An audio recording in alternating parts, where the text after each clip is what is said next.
everybody, what's going on? Welcome to the Vulnerability Project. I promised that I would do a full episode on imposter syndrome, and I'm not doing it in my studio. I'm just going to do it right here. So let's get into it. Now, imposter syndrome is that voice in your head that whispers you're not good enough no matter how much you accomplish.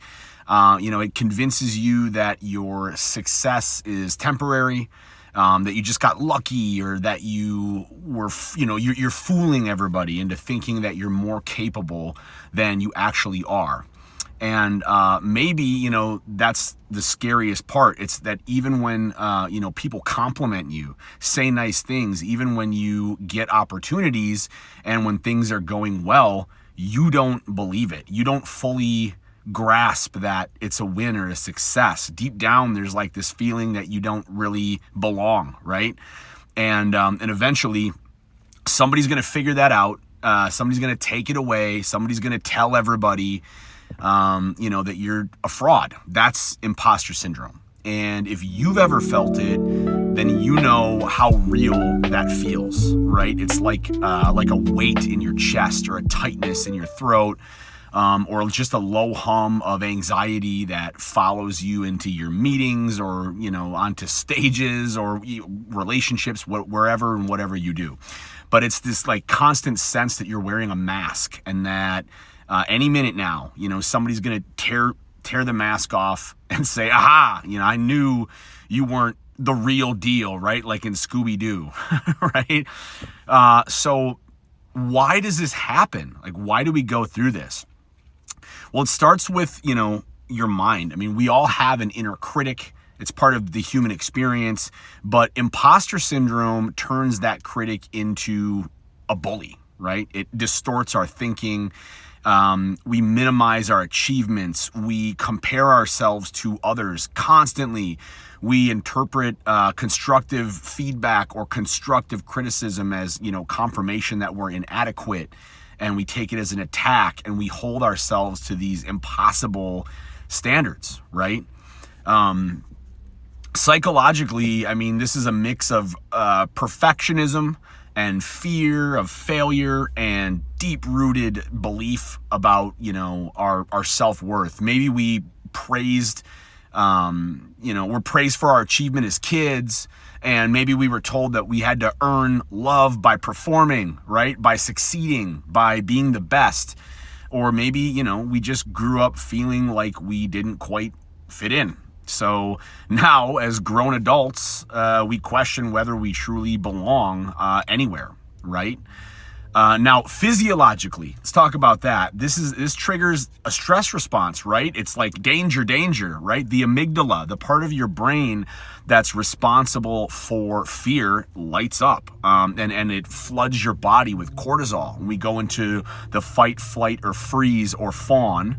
And in the case of imposter syndrome, I think, many of us fawn, right? We people please. I know I do. We people please. We overwork. We apologize. We try to prove that we're enough. And even when we do, when we, succeed, the goalpost moves. It's never enough. The bar keeps getting higher and higher. And, our self-worth just, it's always out of reach. I guess that's what I'm trying to say.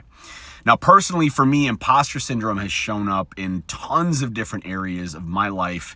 I remember sitting at my desk when I was working corporate jobs. I'd be physically tense. I'd be mentally spinning out, just waiting for a call from my boss, because I was convinced that like any second he was going to fire me, call me up. And he's like, hey, man, I realize you have no idea what you're doing. You're done. I mean, not because I messed up or anything or because I was underperforming, but because I believed that he had finally realized the truth, that I wasn't actually smart or capable. And I had just been faking it, this irrational fear that I had that he had seen through, right? And he figured me out, and I didn't belong in the position that I was in, and that I was a total fraud, and, they were going to figure me out. However, that call never came. In fact, usually the opposite happened. Usually I was trusted or praised or asked to take on more responsibility. But imposter syndrome doesn't really care about reality. It only cares about the story that it tells you. And the story is always, you're not good enough, by the way. Now, let's see, in my music, in my passion, it's shown up in music too. I mean, I've been in a band for years. We've played some amazing shows. We've gotten incredible feedback from people. We've been told that our music means something to them, and it's important, and it's made them feel something. And yet, right before I step on stage or even during a performance, I'll have this recurring thought in my mind that's like, hey, who do you think you are? You're not that good. You don't belong up here. You shouldn't be doing this. Nobody likes you. Nobody thinks that you're any good. Now, that voice has no regard for how hard I've worked or how much joy our music might bring to others.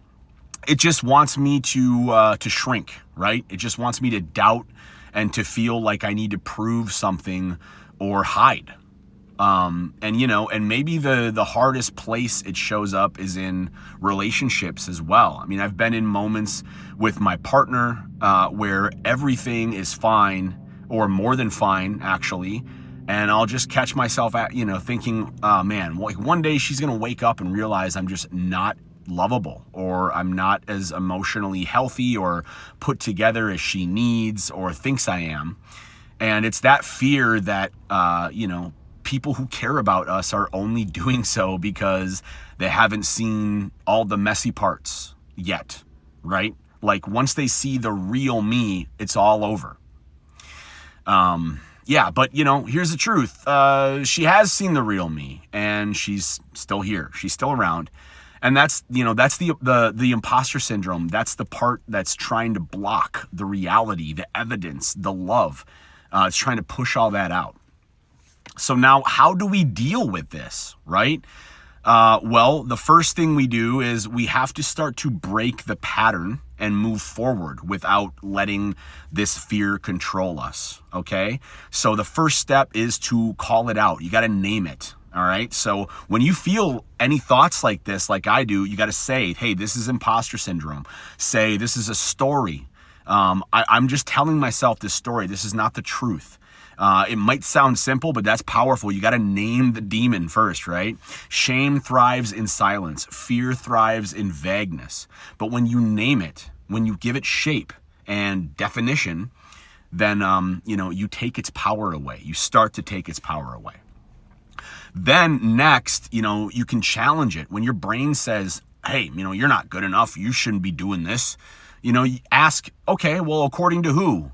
Look for the actual evidence, because chances are you're not going to find it. You'll find performance reviews that were positive, right? Not a bunch of people naysaying you, but compliments you had brushed off, people that continue to choose you, all the opportunities that you've earned through the real work and your skill. They're going to be there, and you need to look at them, okay? So one tool that I use is something that I call proof file, okay? It's a list, sometimes physical, sometimes mental. These are the times that when you do succeed, when you're brave, when people say nice things that were real and kind and true, list those down, and then when you're in the dark, when, imposter syndrome comes up, go back through that list, not to inflate your ego. I don't do that to inflate my ego, but to ground myself in reality, to remember that, I've come through before and I will again, and that I am enough, and that this voice in my head that just always wants to put me down is bullshit. Another step is you can reframe, okay? Instead of thinking I'm not qualified, I try to think I'm learning. Instead of I'm a fraud, I say I'm growing. You don't need to be perfect to belong. Nobody's perfect, and you don't need to know everything to get started. You're allowed to be a work in progress. We all are, as uncomfortable as that is. And, one of the most healing things that we can do is talk about it. That's why I'm making these videos. I want to talk about what I've struggled with. And that's why I've started this series, the Vulnerability Project, because I know I'm not the only one who's felt this way. And I know that there are hopefully people out there watching this who have achieved incredible things, but maybe they still feel like they're not enough. So I want you to know that you are not alone and you are not broken. This experience that you're having, that I'm having, that we're having, does not mean that we are frauds. It means that we care. It means that we have self-awareness and we're growing. It means that we're trying. And the goal isn't to never feel doubt. That's not what I'm saying. The goal is to stop letting your doubt define who you are. All right? So if you're watching this video and you've been battling imposter syndrome, here's what I want you to hear. You belong here. You have earned your spot. You are allowed to be both growing and worthy at the same time. Your fear doesn't get to write your story. You get to write your story. You are not a fraud. You are not a mistake. You are a person doing the best that you can. And that, my friends, that's more than enough. All right. Thanks for watching this video. I hope that, you got something out of it. There's more to come soon. And I appreciate you. I love y'all. Talk to you later.